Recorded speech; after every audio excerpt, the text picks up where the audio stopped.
O Jogo da Vida. Por Florence Scovel Shinn. Introdução. Florence Scovel Shinn foi amplamente conhecida por muitos anos como artista e ilustradora, metafísica e palestrante, e por ter ajudado milhares de pessoas através de seu grande trabalho de cura e assistência na resolução de seus problemas. O Jogo da Vida foi originalmente publicado em 1925 e tornou-se um clássico espiritual. Em um estilo realista cheio de casos e exemplos, o livro aborda tópicos como prosperidade, cura, perdão, fé e desígnio divino. Capítulo 1 – O Jogo. A maioria das pessoas considera a vida uma batalha, mas não é uma batalha, é um jogo. É um jogo, no entanto, que não pode ser jogado com sucesso sem o conhecimento da lei espiritual, e o Antigo e o Novo Testamento dão as regras do jogo com maravilhosa clareza. Jesus Cristo ensinou que era um grande jogo de dar e receber. Tudo o que o homem semear, isso também colherá. Gálatas, capítulo 6, versículo 7. Isso significa que tudo que o homem envia em palavra ou ação, retornará a ele. O que o homem der, receberá de volta. Se ele der ódio, ele receberá ódio, se der amor, receberá amor, se faz críticas, receberá críticas, se ele mentir, alguém mentirá para ele, se ele trapacear, será trapaceado. Aprendemos também que a faculdade de imaginar desempenha um papel importante no jogo da vida. Sobre tudo o que se deve guardar, guarda o teu coração, porque dele procedem as fontes da vida. Provérbios, capítulo 4, versículo 23. Isso significa que, o que o homem imagina, mais cedo ou mais tarde exterioriza em sua vida. Eu conheço um homem que temia uma certa doença. Era uma doença muito rara e difícil de obter, mas ele a imaginava continuamente, e lia sobre ela até que ela se manifestou em seu corpo, e ele morreu, vítima de uma imaginação distorcida. Assim vemos, para jogar com sucesso o jogo da vida, devemos treinar a faculdade de imaginar. Uma pessoa com uma faculdade de imaginar treinada para imaginar apenas o bem, traz para sua vida todo o desejo justo de seu coração, como a saúde, a riqueza, o amor, os amigos, a autoexpressão perfeita, todos os seus ideais mais elevados. A imaginação tem sido chamada de a tesoura da mente, e está sempre cortando e recortando, dia após dia, as imagens que o homem grava em sua mente, e mais cedo ou mais tarde ele encontra suas próprias criações imaginativas em seu mundo exterior. Para treinar a imaginação com sucesso, o homem deve entender o funcionamento de sua mente. Os gregos diziam: conhece-te a ti mesmo. Existem 3 departamentos da mente: o subconsciente, o consciente e o superconsciente.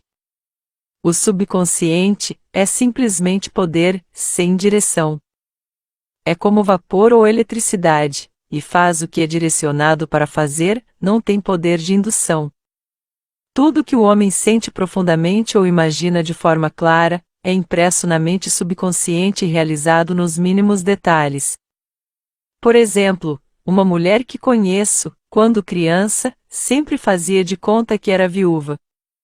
Ela se vestia com roupas pretas e usava um longo véu preto, e as pessoas achavam que ela era muito inteligente e divertida. Ela cresceu e se casou com um homem por quem estava profundamente apaixonada. Em pouco tempo ele morreu, e ela vestiu preto e um véu abrangente por muitos anos. A imagem de si mesma como uma viúva ficou impressa na mente subconsciente, e no devido tempo, funcionou, independentemente do caos criado. A mente consciente tem sido chamada de mente mortal ou carnal. É a mente humana e vê a vida como ela parece ser. Vê morte, desastre, doença, pobreza e limitação de todo tipo, e impressiona o subconsciente. A mente superconsciente é a mente de Deus dentro de cada homem, e é o reino das ideias perfeitas. Nele, está o padrão perfeito mencionado por Platão, o desígnio divino, pois há um desígnio divino para cada pessoa. Há um lugar que você deve preencher e ninguém mais pode preencher, algo que você deve fazer, que ninguém mais pode fazer. Há uma imagem perfeita disso na mente superconsciente. Geralmente passa pela consciência como um ideal inatingível, algo bom demais para ser verdade. Na realidade, é o verdadeiro destino do homem que lhe foi transmitido pela inteligência infinita que está dentro dele. Muitas pessoas, no entanto, ignoram seus verdadeiros destinos e lutam por coisas e situações que não lhes pertencem, e só trariam fracasso e insatisfação se conseguidas. Por exemplo, uma mulher veio até mim e me pediu para falar a palavra que ela se casaria com um certo homem, por quem ela estava muito apaixonada. Ela o chamou de AB. Respondi que isso seria uma violação da lei espiritual, mas que falaria a palavra para o homem certo, a seleção divina, o homem que lhe pertencia por direito divino. Acrescentei: se AB for o homem certo, você não pode perdê-lo, e se não for, você receberá seu equivalente. Ela via AB com frequência, mas nenhum progresso foi feito em sua amizade. Uma noite, ela ligou e disse: sabe, na última semana, AB não me pareceu tão maravilhoso. Eu respondi: talvez ele não seja a seleção divina, outro homem pode ser o certo. Logo depois disso, ela conheceu outro homem que se apaixonou por ela de uma vez, e disse que ela era seu ideal. Na verdade, ele disse todas as coisas que ela sempre desejou que AB lhe dissesse. Ela comentou: foi muito estranho. Ela logo retornou seu amor e perdeu todo o interesse em AB. Isso mostra a lei da substituição. Uma ideia certa foi substituída por uma errada, portanto não houve perda ou sacrifício envolvido. Jesus Cristo disse: buscai primeiro o reino de Deus e a sua justiça, e todas estas coisas vos serão acrescentadas, e ele disse que o reino estava dentro do homem. O reino é o reino das ideias corretas, ou o padrão divino. Jesus Cristo ensinou que as palavras do homem desempenhavam um papel importante no jogo da vida. Por suas palavras sois justificados, e por vossas palavras sois condenados. Muitas pessoas trouxeram desastres para suas vidas por meio de palavras ociosas. Por exemplo, certa vez, uma mulher me perguntou por que sua vida agora era de pobreza e limitação. Antigamente ela tinha uma casa, estava cercada de coisas bonitas, e muitas vezes se cansou da administração de sua casa, e disse repetidamente: estou farta e cansada das coisas, gostaria de morar em um barraco. E acrescentou: hoje estou morando naquele barraco. Ela havia falado em um barraco.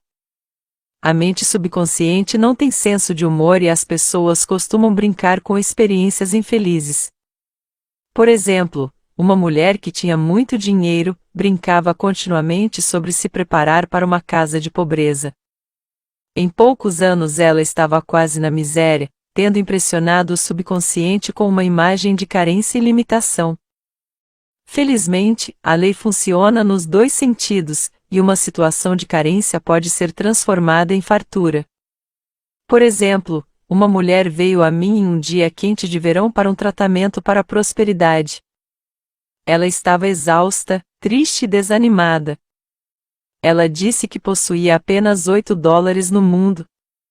Eu disse: bom, vamos abençoar os $8 e multiplicá-los como Jesus Cristo multiplicou os pães e os peixes, pois ele ensinou que todo homem tem o poder de abençoar e multiplicar, curar e prosperar. Ela perguntou: o que devo fazer a seguir? Eu respondi: siga a sua intuição. Você tem um palpite para fazer alguma coisa ou ir a algum lugar? Intuição significa faculdade ou ato de perceber, discernir ou pressentir coisas, independentemente de raciocínio ou de análise. A intuição é o guia infalível do homem, e tratarei mais detalhadamente de suas leis no capítulo seguinte. A mulher respondeu: não sei, parece que tenho um palpite de ir para casa, tenho dinheiro somente para a passagem. Sua casa ficava em uma cidade distante e era de carência e limitação, e a mente racional, ou intelecto, teria dito: fique em Nova York e arrume um trabalho e ganhe algum dinheiro. Eu respondi: então vá para casa, nunca viole sua intuição.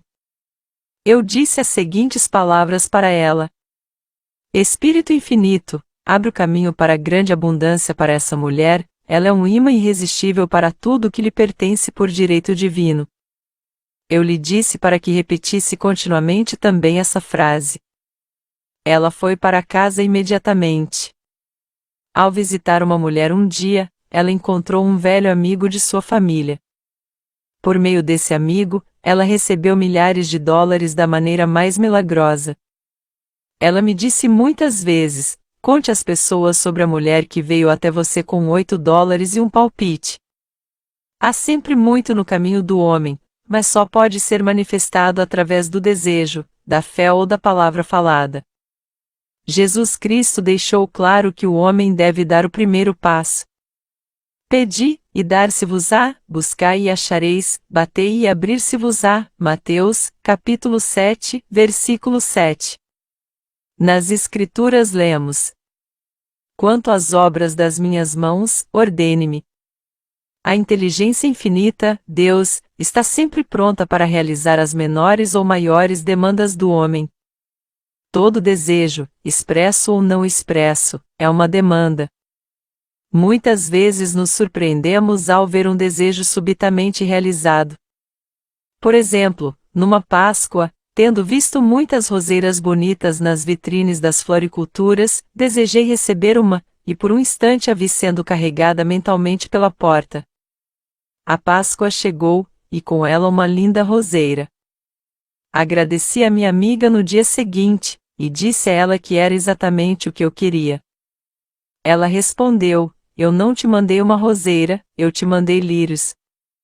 O homem da floricultura misturou a ordem e me mandou uma roseira, simplesmente porque eu tinha colocado a lei em ação, eu tinha que ter uma roseira. Nada fica entre o homem e seus mais altos ideais, e todos os desejos de seu coração, exceto dúvida e medo. Quando o homem puder desejar sem se preocupar, todo desejo será instantaneamente realizado. Explicarei mais detalhadamente no capítulo seguinte a razão científica para isso, e o medo deve ser apagado da consciência. É o único inimigo do homem: medo da falta, medo do fracasso, medo da doença, medo da perda e um sentimento de insegurança em algum plano. Jesus Cristo disse: por que temeis, homens de pouca fé? Mateus, capítulo 8, versículo 26. Assim, pode ver que devemos substituir o medo pela fé, pois o medo é apenas a fé invertida, é a fé no mal em vez do bem.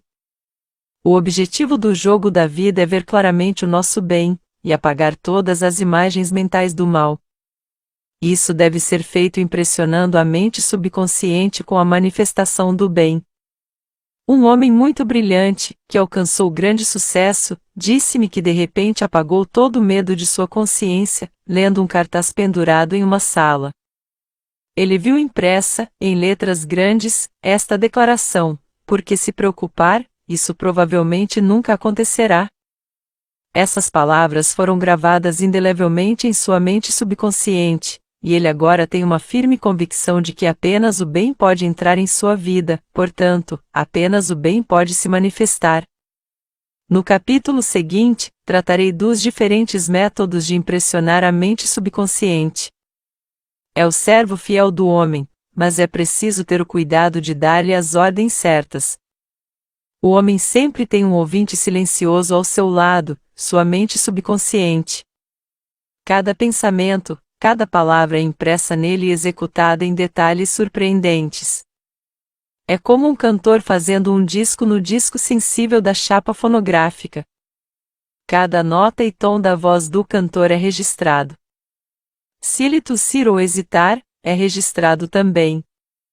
Então, vamos quebrar todos os velhos registros ruins da mente subconsciente, os registros de nossas vidas que não desejamos manter, e fazer novos e belos. Fale estas palavras em voz alta, com poder e convicção. Eu agora esmago e destruo, pela minha palavra falada, todo registro falso em minha mente subconsciente. Agora faço meus registros perfeitos através do Cristo interior, os registros de saúde, riqueza, amor e autoexpressão perfeita. Este é o quadrado da vida, o jogo completou. Nos capítulos seguintes, mostrarei como o homem pode mudar suas condições mudando suas palavras. Qualquer homem que não conhece o poder da palavra, está atrasado. A morte e a vida estão no poder da língua. Provérbios, capítulo 18, versículo 21.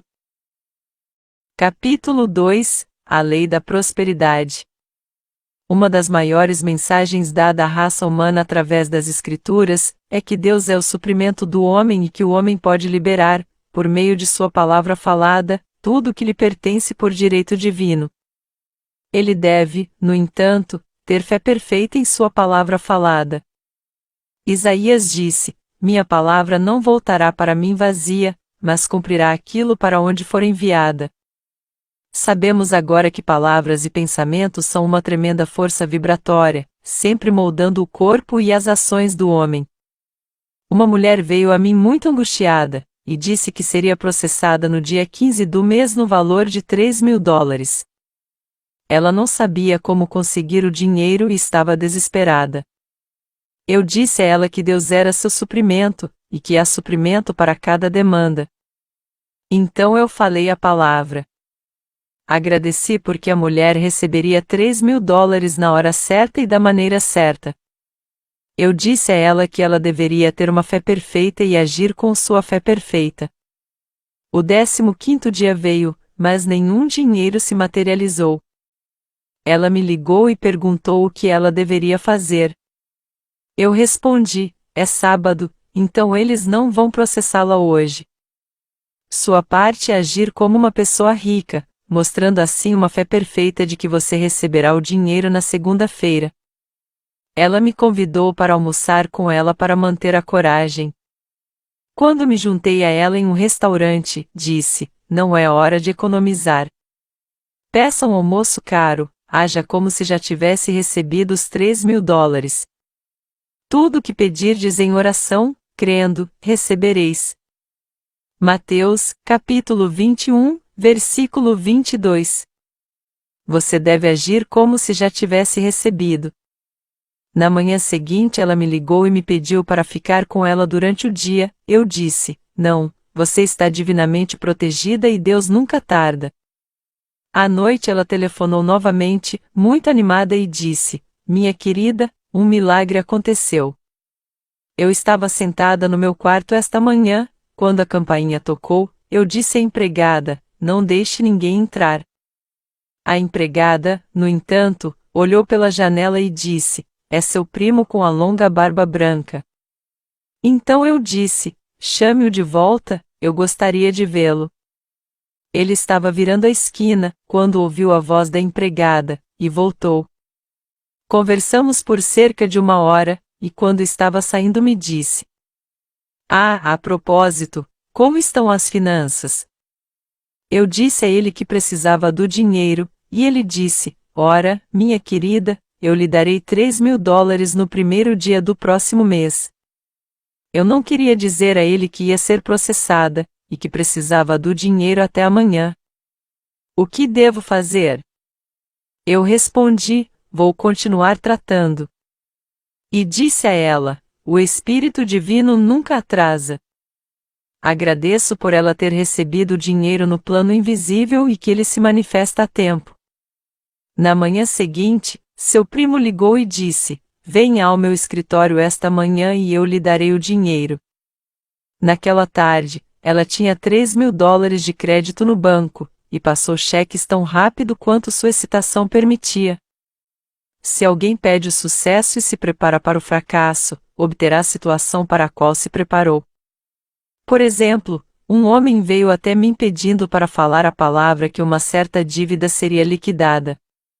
Descobri que ele passava seu tempo planejando o que diria ao homem quando ele não pagasse sua conta, neutralizando assim minhas palavras. Ele deveria ter se visto pagando a dívida. Temos uma ilustração maravilhosa disso na Bíblia, relacionada aos 3 reis que estavam no deserto, sem água para seus homens e cavalos. Eles consultaram o profeta Eliseu, que lhes deu esta mensagem surpreendente.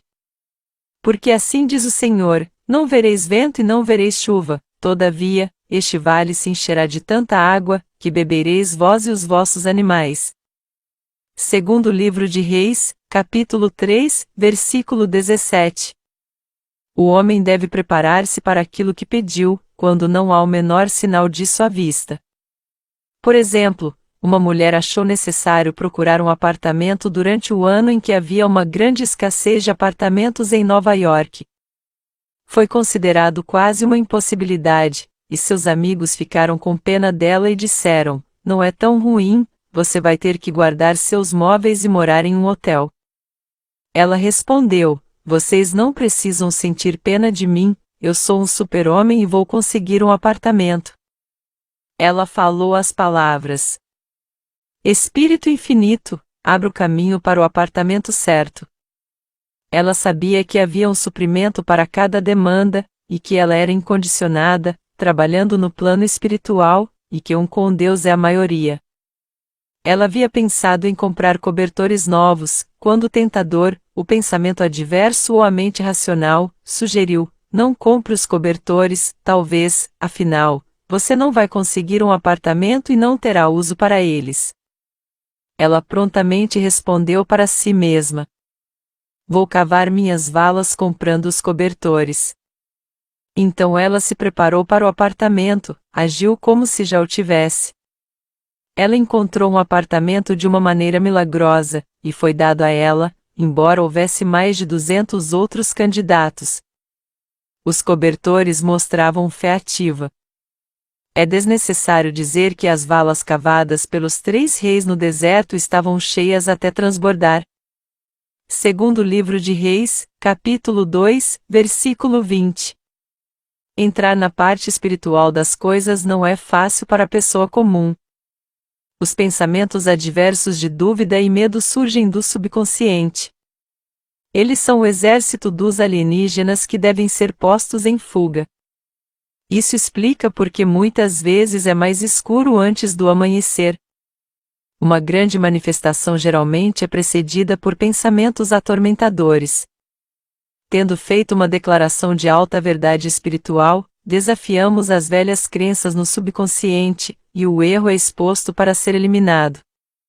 Este é o momento em que a pessoa deve fazer suas afirmações da verdade repetidamente, regozijar-se e dar graças por já ter recebido. Antes que chameis, responderei. Isso significa que todo dom bom e perfeito já é do homem esperando seu reconhecimento. O homem só pode receber o que se vê recebendo.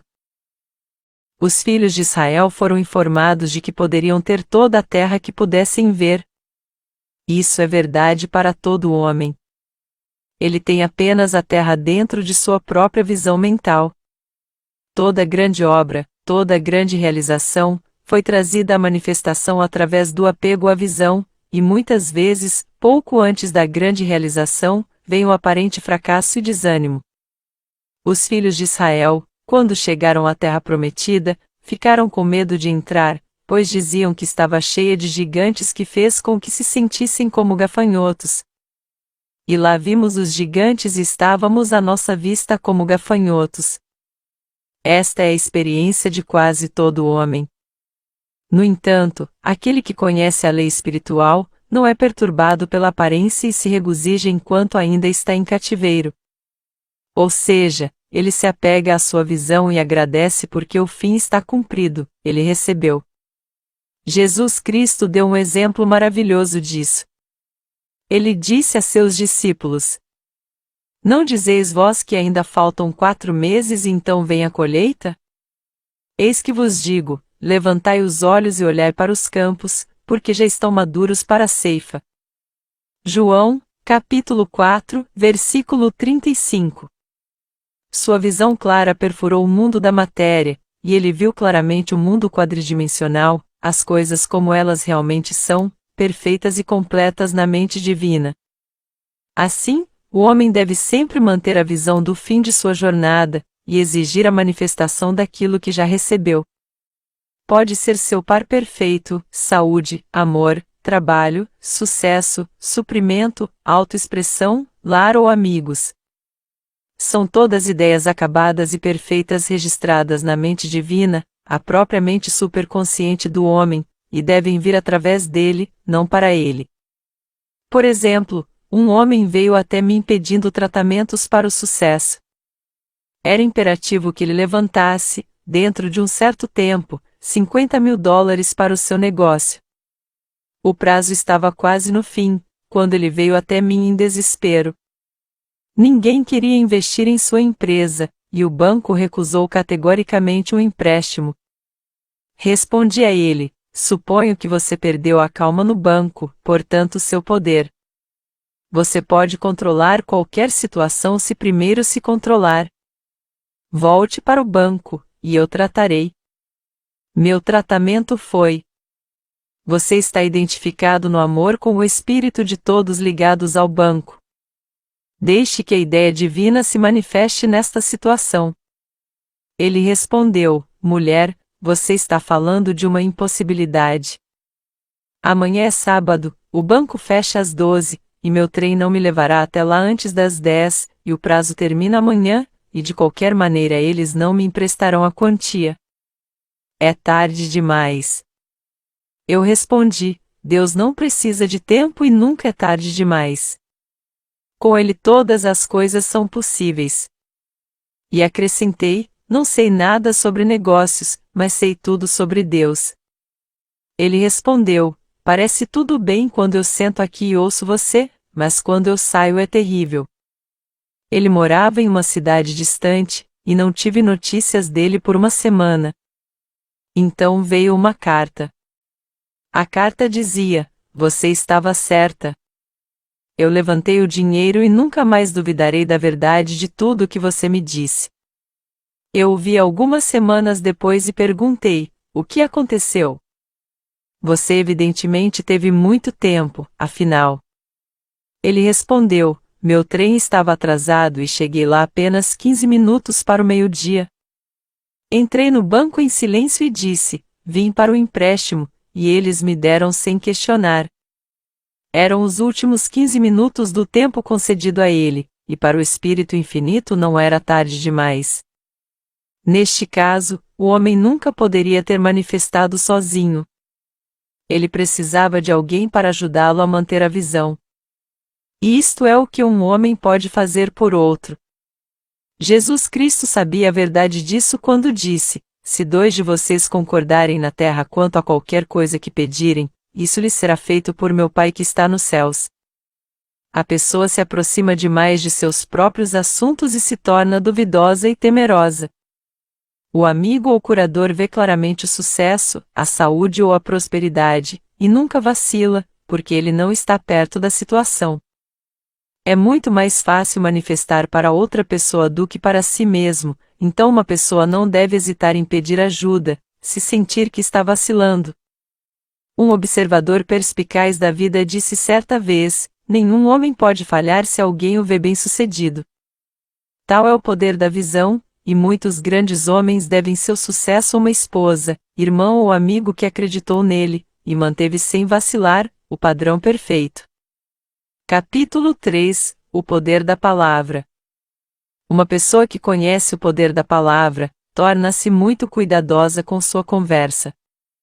Ela só precisa observar a reação de suas palavras para saber que elas não voltam vazias. Através de sua palavra falada, o homem está continuamente fazendo leis para si mesmo. Conheci um homem que dizia: sempre perco o meio de transporte. Ele invariavelmente chegava atrasado e o perdia. Sua filha dizia: eu sempre pego o meio de transporte.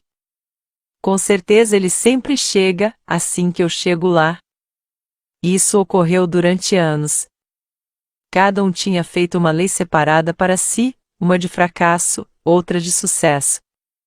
Esta é a psicologia das superstições.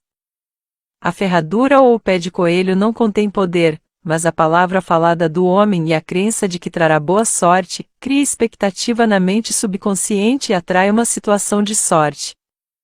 No entanto, acho que isso não funcionará quando o homem tiver avançado espiritualmente e conhecer a lei superior. Não se pode voltar atrás e o homem deverá guardar ou se livrar dessas falsas crenças nesses amuletos. Por exemplo, 2 homens da minha classe tiveram grande sucesso nos negócios por vários meses, quando de repente tudo desabou. Tentamos analisar a situação e descobri que, em vez de fazer suas afirmações e buscar em Deus o sucesso e a prosperidade, cada um deles comprou um macaco da sorte, um amuleto. Eu disse: entendo, você tem confiado nos macacos sortudos em vez de confiar em Deus. Afaste os macacos da sorte e invoque a lei do perdão, pois o homem tem poder para perdoar ou neutralizar seus erros. Eles decidiram jogar fora os macacos sortudos, e tudo correu bem novamente. Isso não significa, no entanto, que se deva jogar fora todo ornamento ou ferradura da sorte da casa, mas deve-se reconhecer que o poder por trás disso é o único poder, Deus, e que o objeto simplesmente lhe dá uma sensação de expectativa. Um dia, eu estava com uma amiga, e ela estava em profundo desespero. Ao atravessar a rua, ela encontrou uma ferradura. Imediatamente, ela se encheu de alegria e esperança. Ela disse que Deus lhe havia enviado a ferradura para manter sua coragem. Era de fato, naquele momento, a única coisa que poderia ter registrado em sua consciência. Sua esperança tornou-se fé, e ela finalmente teve uma manifestação maravilhosa. Quero deixar claro que os homens mencionados anteriormente dependiam dos macacos da sorte, como amuletos de sorte, enquanto essa mulher reconhecia o poder simbólico por trás da ferradura. Eu sei que, no meu caso, levou muito tempo para sair da crença de que uma determinada coisa trazia decepção. Se a coisa acontecesse, a decepção invariavelmente se seguia. Descobri que a única maneira de fazer uma mudança no subconsciente era afirmando: não há 2 poderes, há apenas um poder, Deus, portanto, não há decepções, e isso significa uma surpresa feliz. Percebi uma mudança imediatamente, e surpresas felizes começaram a vir em minha direção. Tenho uma amiga que disse que nada poderia induzi-la a passar por baixo de uma escada. Eu disse: se você está com medo, você está cedendo à crença em 2 poderes, bem e mal, em vez de um. Como Deus é absoluto, não pode haver poder oposto. Para mostrar que você acredita em um único poder, Deus, e que não há poder ou realidade no mal, passe por baixo da próxima escada que você vê. Logo depois, ela foi ao banco. Ela queria verificar seu cofre, e havia uma escada em seu caminho. Era impossível chegar ao cofre sem passar por baixo da escada. Ela estremeceu de medo e voltou. Ela não podia enfrentar o leão em seu caminho. No entanto, quando ela chegou à rua, minhas palavras ecoaram em seus ouvidos e ela decidiu voltar e passar por baixo dela. Foi um grande momento em sua vida, pois as escadas a mantiveram em cativeiro por anos. Ela refez seus passos até o cofre, e a escada não estava mais lá. Isso acontece tantas vezes. Se alguém está disposto a fazer uma coisa que tem medo de fazer, não precisa. É a lei da não resistência, que é tão pouco compreendida. Alguém disse que a coragem contém genialidade e magia. Enfrente uma situação sem medo, e não há situação para enfrentar, ela se esvai de seu caminho. A explicação é que o medo atraiu a escada no caminho da mulher, e o destemor a removeu. Assim, as forças invisíveis estão sempre trabalhando para o homem que está sempre puxando as cordas, embora ele não saiba disso. Devido ao poder vibratório das palavras, qualquer que seja a voz do homem, ele começa a atrair. As pessoas que falam continuamente de doença, invariavelmente atraem. Depois que o homem conhece a verdade, ele deve ser muito cuidadoso com suas palavras. Por exemplo, tenho uma amiga que costuma dizer ao telefone: venha me ver e poderemos conversar sobre os velhos tempos. Essa conversa sobre os velhos tempos provavelmente significa uma hora de bate-papo e cerca de 500 a 1000 palavras destrutivas, sendo os principais tópicos a perda, a falta, o fracasso e a doença. Eu respondo: não, obrigado. Já tive bate-papos dos velhos tempos suficientes na minha vida, são muito caros, mas ficarei feliz em ter um bate-papo para falar sobre o que queremos e não o que não queremos.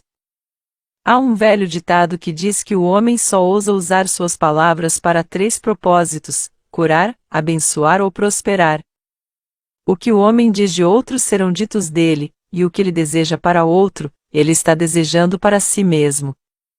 As maldições são como as galinhas, elas voltam para casa, para o poleiro. Se um homem deseja má sorte a alguém, ele com certeza atrairá má sorte. Se ele deseja ajudar alguém rumo ao sucesso, ele está desejando e ajudando a si mesmo rumo ao sucesso. O corpo pode ser renovado e transformado através da palavra falada e da visão clara, e a doença pode ser completamente eliminada da consciência. O metafísico sabe que toda doença tem uma correspondência mental, e para curar o corpo é preciso primeiro curar a alma. A alma é a mente subconsciente e deve ser salva do pensamento errado. No Salmo 23º, lemos: Ele restaura a minha alma. Isso significa que a mente ou alma subconsciente deve ser restaurada com as ideias corretas, e o casamento místico é o casamento da alma e do espírito, ou da mente subconsciente e superconsciente. Eles devem ser um. Quando o subconsciente é inundado com as ideias perfeitas do superconsciente, Deus e o homem são um, eu e o Pai somos um. Ou seja, ele é um com o reino das ideias perfeitas, ele é o homem feito à semelhança e imaginação de Deus, e recebe poder e domínio sobre todas as coisas criadas, sua mente, corpo e suas ações. É seguro dizer que toda doença e infelicidade vem da violação da lei do amor. Um novo mandamento vos dou: amai-vos uns aos outros, e no jogo da vida, o amor ou a boa vontade combatem todo o resto. Por exemplo, uma mulher que conheço, durante anos teve que carregar uma terrível doença de pele. Os médicos disseram que era incurável e ela estava desesperada. Ela estava no palco, e temia que logo teria que desistir de sua profissão, e não tinha outros meios de sustento. Ela, no entanto, conseguiu um bom papel, e na noite de estreia, fez um grande sucesso. Ela recebeu elogios dos críticos e estava alegre e exultante. No dia seguinte, ela recebeu um aviso de demissão. Um homem do elenco ficou com ciúmes de seu sucesso e fez com que ela fosse mandada embora. Ela sentiu ódio e ressentimento tomando conta dela e gritou: "Ó Deus, não me deixe odiar aquele homem." Naquela noite, ela trabalhou por horas em silêncio. Ela disse: "Logo entrei em um silêncio muito profundo. Parecia estar em paz comigo mesma, com o homem e com o mundo inteiro." Continuei isso por 2 noites seguintes, e no terceiro dia, descobri que estava curada completamente da doença de pele. Ao pedir amor, ou boa vontade, ela havia cumprido a lei, pois o amor é o cumprimento da lei, e a doença, que vinha do ressentimento subconsciente, foi eliminada.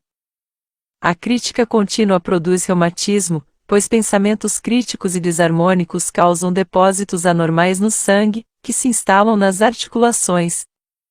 Os falsos crescimentos são causados por ciúme, ódio, falta de perdão, medo, etc.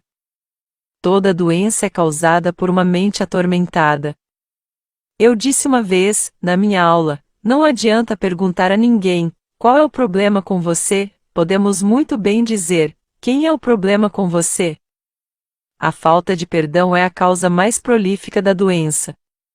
Vai endurecer as artérias ou o fígado e afetar a visão. Em seu rastro estão os males sem fim. Um dia, liguei para uma mulher que disse que estava doente por ter comido uma ostra envenenada. Eu respondi: "Oh não, a ostra era inofensiva, foi você que envenenou a ostra. Qual é o problema com você?" Ela respondeu: cerca de 19 pessoas. Ela havia brigado com 19 pessoas e se tornou tão desarmônica que atraiu a ostra errada. Qualquer desarmonia externa indica que há desarmonia mental. Como no interior, assim no exterior. Os únicos inimigos do homem estão dentro dele mesmo. E os inimigos do homem serão os de sua própria casa. A personalidade é um dos últimos inimigos a serem vencidos, pois este planeta está iniciando no amor. Foi a mensagem de Cristo: paz na terra aos homens de boa vontade. O homem iluminado, portanto, se esforça para se aperfeiçoar em seu próximo. Seu trabalho é consigo mesmo, enviar boa vontade e bênçãos a todos os homens, e o maravilhoso é que, se alguém abençoa um homem, ele não tem poder para prejudicá-lo. Por exemplo, um homem veio até mim pedindo tratamento para o sucesso nos negócios. Ele estava vendendo maquinário, e o rival apareceu em cena com o que ele proclamava ser uma máquina melhor, e meu amigo temia a derrota. Eu disse: em primeiro lugar, devemos acabar com todo medo, e saber que Deus protege o seu interesse, e que a ideia divina deve sair dessa situação. Ou seja, a máquina certa será vendida, pelo homem certo e para o homem certo. E acrescentei: não tenha um pensamento crítico em relação a esse homem. Abençoe o dia todo e esteja disposto a não vender sua máquina, se não for a ideia divina. Então ele foi para sua reunião, destemido e não resistente, e abençoando o outro homem. Ele disse que o resultado foi muito notável, a máquina do outro recusou-se a funcionar e ele vendeu a sua sem a menor dificuldade. A boa vontade produz uma grande aura de proteção sobre aquele que a envia, e nenhuma arma forjada contra ele prosperará. Em outras palavras, o amor e a boa vontade destroem os inimigos dentro de si mesmo, portanto, não existem inimigos do lado de fora. Há paz na terra para aquele que envia boa vontade ao homem. Capítulo 4 – A lei da não resistência. Nada na terra pode resistir a uma pessoa absolutamente não resistente. Os chineses dizem que a água é o elemento mais poderoso, porque é perfeitamente não resistente. Pode tanto desgastar uma pedra, quanto varrer tudo diante dela. Jesus Cristo disse: não resista ao mal. Ele sabia, na realidade, que não há mal, portanto, nada para resistir. O mal veio da vã imaginação do homem, ou uma crença em dois poderes, o bem e o mal. Existe uma lenda antiga, que Adão e Eva comeram da fruta proibida da árvore da vida, e viram dois poderes em vez de um poder, Deus. Portanto, o mal é uma falsa lei que o homem fez para si mesmo, através do sono da alma. O sono da alma significa que a alma do homem foi hipnotizada pela crença da raça, a crença do pecado, doença, morte etc., que é pensamento carnal ou mortal, e suas ações mostram suas ilusões. Vimos no capítulo anterior que a alma do homem é sua mente subconsciente, e tudo o que ele sente profundamente, bom ou ruim, é retratado por esse servo fiel. Seu corpo e ações mostram o que ele tem imaginado. O doente retratou a doença, o pobre, a pobreza, o rico, a riqueza e assim por diante. As pessoas costumam dizer: por que uma criancinha atrai a doença, quando é jovem demais para saber o que isso significa? Eu respondo que as crianças são sensíveis e receptivas aos pensamentos dos outros sobre elas, e muitas vezes retratam os medos de seus pais. Certa vez, ouvi um metafísico dizer: se você mesmo não controlar sua mente subconsciente, outra pessoa o fará por você. As mães muitas vezes, inconscientemente, atraem doenças e desastres para seus filhos, mantendo-os continuamente em pensamentos de medo e observando os sintomas. Por exemplo, uma amiga perguntou a uma mulher se sua filhinha já teve sarampo. Ela respondeu prontamente: ainda não. Isso implicava que ela estava esperando a doença, e portanto, preparando o caminho para o que ela não queria para si e para a filha. No entanto, o homem que está centrado e estabelecido no pensamento correto, o homem que envia apenas boa vontade a seus semelhantes e que não tem medo, não pode ser tocado ou influenciado pelos pensamentos negativos dos outros. De fato, ele poderia receber apenas bons pensamentos, pois ele mesmo envia apenas bons pensamentos. A resistência ao inferno, pois coloca o homem em estado de tormento. O metafísico certa vez me deu uma receita maravilhosa para tirar todas as peças do jogo da vida, é o ápice da não resistência. Ele disse assim: em uma época da minha vida, eu batizei crianças, e claro, elas tinham muitos nomes. Agora eu não batizo mais crianças, mas batizo eventos, mas dou a todos os eventos o mesmo nome. Se eu tenho um fracasso, eu batizo de sucesso, em nome do Pai, e do Filho, e do Espírito Santo. Nisso, vemos a grande lei da transmutação, fundada na não resistência. Através de sua palavra falada, cada fracasso foi transmutado em sucesso. Por exemplo, uma mulher que precisava de dinheiro e que conhecia a lei espiritual da opulência, foi continuamente jogada em um negócio, com um homem que a fez se sentir muito pobre. Ele falou de carência e limitação e ela começou a captar seus pensamentos de pobreza, então ela não gostou dele e o culpou por seu fracasso. Ela sabia que para manifestar sua abundância, ela deveria primeiro sentir que tinha recebido, um sentimento de opulência deve preceder sua manifestação. Ocorreu-lhe, um dia, que estava resistindo à situação e vendo dois poderes em vez de um. Então ela abençoou o homem e batizou a situação de sucesso. Ela afirmou: como há apenas um poder, Deus, este homem está aqui para o meu bem e minha prosperidade, mesmo porque ele não parecia estar lá para a prosperidade. Logo em seguida conheceu, através deste homem, uma mulher que lhe deu por um serviço prestado, vários milhares de dólares, e o homem mudou-se para uma cidade distante, e sumiu harmoniosamente de sua vida.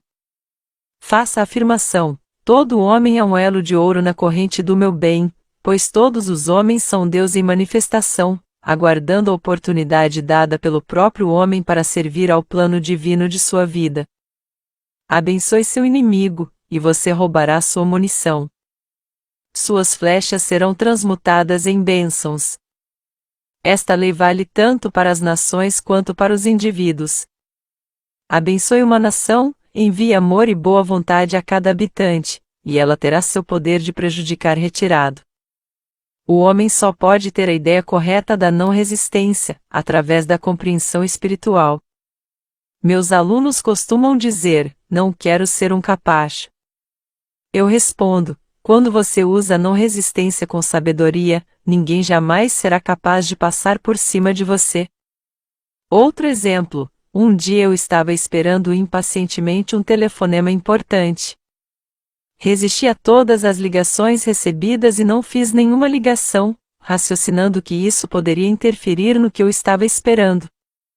Em vez de dizer: as ideias divinas nunca entram em conflito, o chamado virá na hora certa, deixando para a inteligência infinita organizar, comecei a administrar as coisas sozinha, fiz a batalha como minha, não de Deus, e permaneci tensa e ansiosa. A campainha não tocou para cerca de 1 hora, e eu olhei para o telefone e descobri que o receptor estava desligado por tanto tempo, e o telefone estava desconectado. Minha ansiedade, medo e crença na interferência provocaram um eclipse total do telefone. Percebendo o que havia feito, comecei a abençoar a situação imediatamente, eu a batizei de sucesso e afirmei: não posso perder nenhuma chamada que me pertença por direito divino, estou sob a graça e não sob a lei. Um amigo correu para o telefone mais próximo, para notificar a companhia para reconectar. Ele entrou em uma mercearia lotada, mas o proprietário deixou seus clientes e atendeu à solicitação de ajuda do meu amigo. Meu telefone foi conectado imediatamente, e 2 minutos depois, recebi uma ligação muito importante, e cerca de 1 hora depois, aquela que eu estava esperando. Os navios chegam sobre um mar calmo. Enquanto o homem resistir a uma situação, ele a terá consigo. Se ele fugir dele, ele correrá atrás dele. Por exemplo, um dia eu repeti isso para uma mulher, e ela respondeu: como é verdade.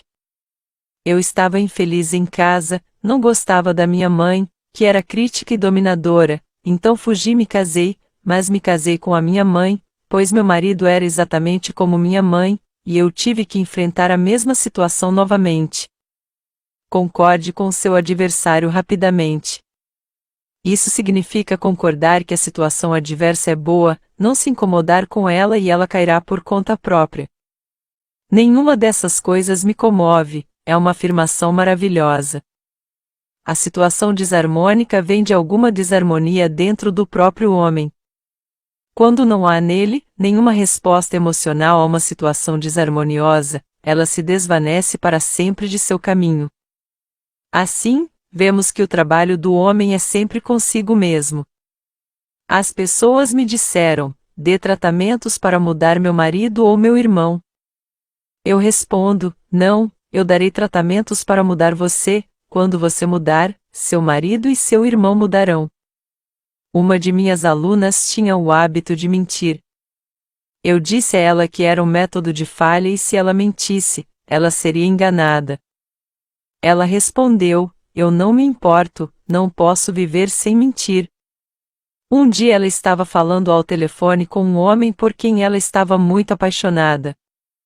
Ela se virou para mim e disse: eu não confio nele, eu sei que ele está mentindo para mim. Eu respondi: bem, você mente, então alguém tem que mentir para você, e você terá certeza de que será exatamente a pessoa de quem você quer a verdade. Algum tempo depois, eu a vi e ela disse: estou curada de mentir. Eu questionei: o que te curou? Ela respondeu: eu tenho vivido com uma mulher que mente pior do que eu. A pessoa é muitas vezes curada de seus defeitos ao vê-los nos outros. A vida é um espelho, e nos encontramos apenas refletidos nas pessoas à nossa volta. Viver no passado é um método de fracasso e uma violação da lei espiritual. Jesus Cristo disse: eis que agora é o tempo aceito. Agora é o dia da salvação. A mulher de Ló olhou para trás e foi transformada em estátua de sal. Os ladrões do tempo são o passado e o futuro. O homem deve abençoar o passado e esquecê-lo, se isso o mantiver em cativeiro. E deve abençoar o futuro, sabendo que ele lhe reserva alegrias infinitas, mas viva plenamente o agora. Por exemplo, uma mulher veio até mim, reclamando que não tinha dinheiro para comprar presentes de Natal. Ela disse: o ano passado foi tão diferente, eu tinha muito dinheiro e dei presentes adoráveis, e este ano mal tenho um centavo. Eu respondi: você nunca manifestará dinheiro enquanto for patética e viver no passado. Viva plenamente o agora e prepare-se para dar presentes de Natal. Cave suas valas e o dinheiro virá. Ela exclamou: eu sei o que fazer. Vou comprar um fio de lantejoulas, selos de Natal e papel de embrulho. Eu respondi: faça isso, e os presentes virão e se colarão aos selos de Natal. Isso também mostrava destemor financeiro e fé em Deus, como dizia a mente racional: guarde cada centavo que você tem, pois você não tem certeza de que receberá mais.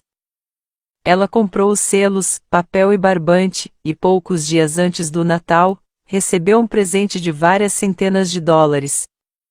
Comprar os selos e o barbante impressionou o subconsciente com a expectativa e abriu o caminho para a manifestação do dinheiro.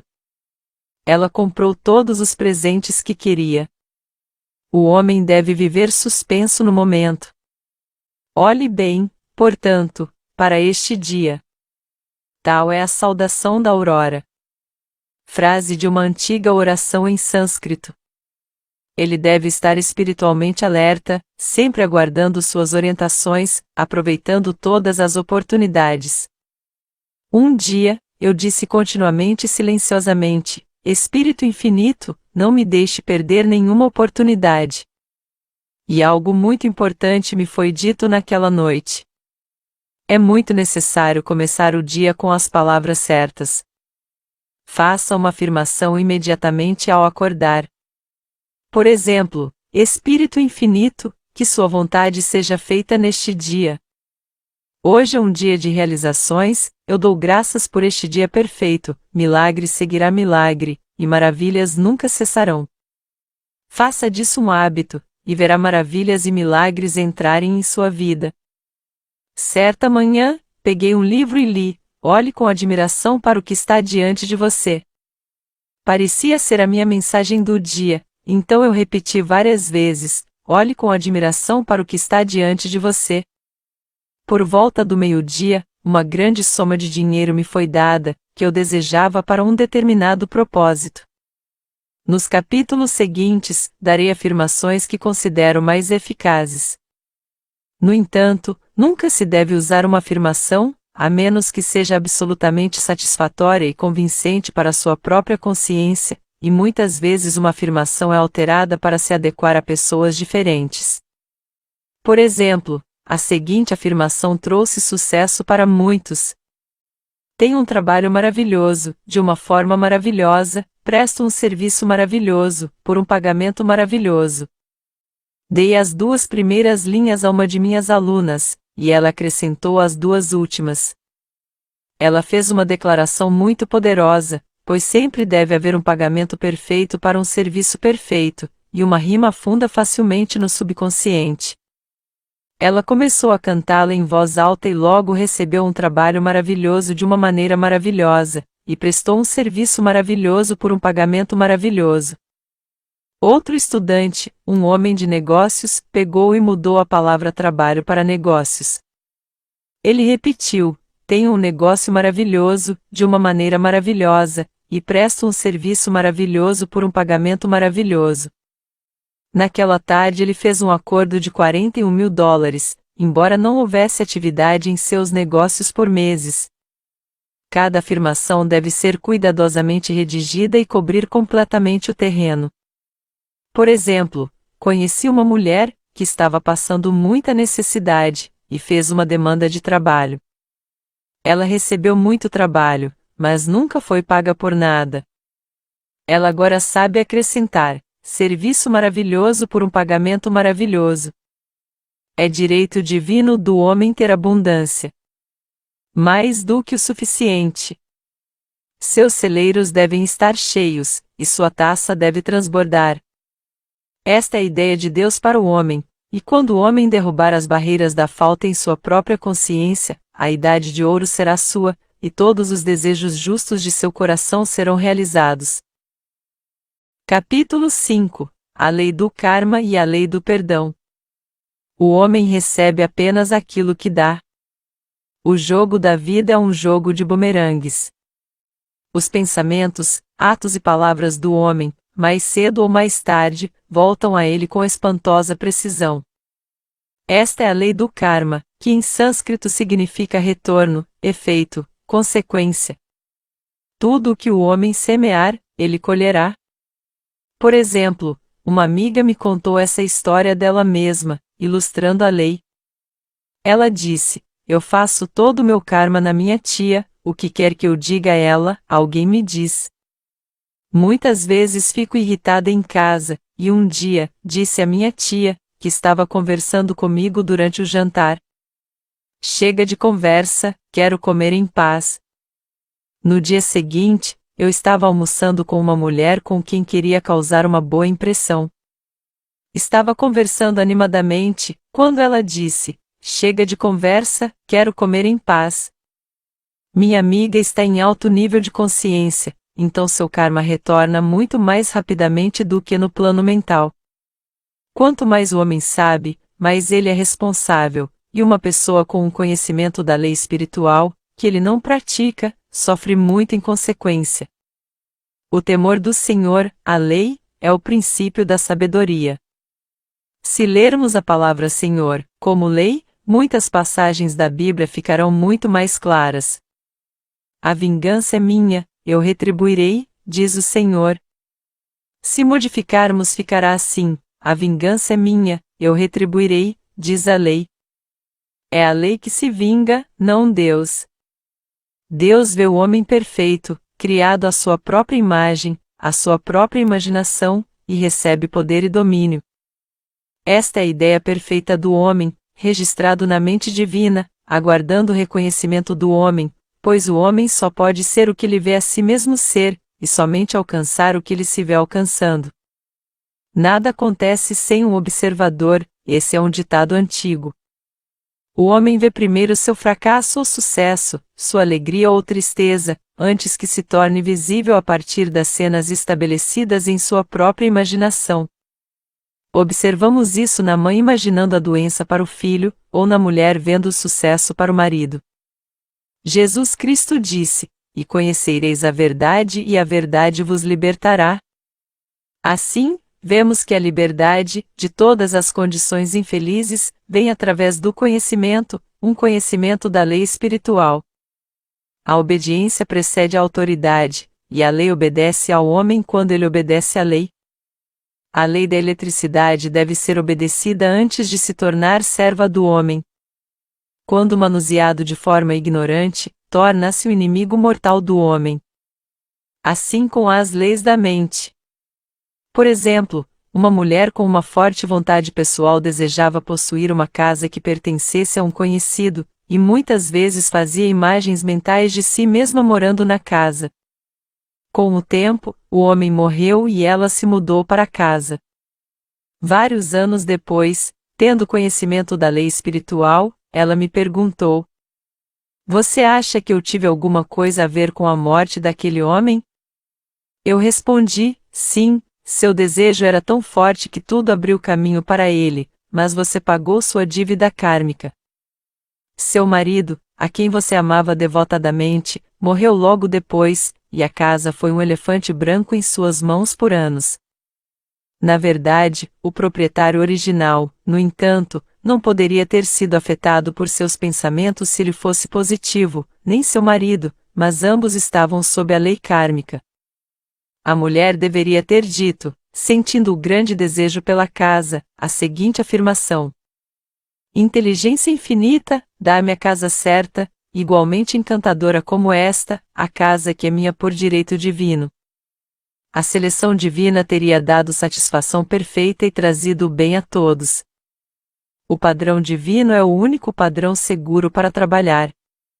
O desejo é uma força tremenda e deve ser dirigido nos canais certos, ou o caos se instalará. Para a manifestação, o passo mais importante é o primeiro passo: pedir corretamente.